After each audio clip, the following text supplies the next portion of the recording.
Hello guys, tuturo ko lang po sa inyo kung paano mag-setup ng payout account para sa Facebook Star.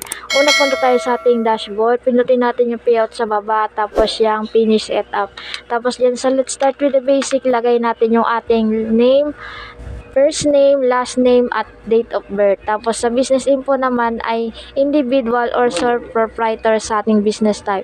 Tapos fill-upan lang po natin dyan yung ating personal information. Tapos yung pinaka-importante po yung ating tax number.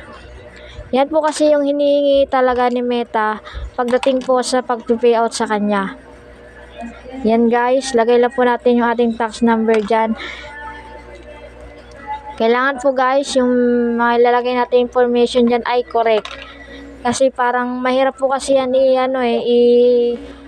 ayusin ulit pag na-send na po natin yan. Tapos guys, yan, click natin yung check dyan sa gilid, tapos yung next. Tapos click natin yung link, yung PayPal account kasi nasa PayPal po ako naka-connect.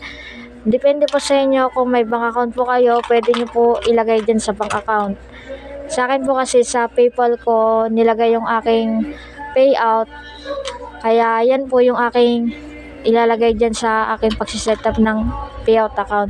Tapos login ko lang po yung aking PayPal account. Nilagay ko po yung aking email at aking password. Wait lang po natin guys kasi mahina po yung ating signal.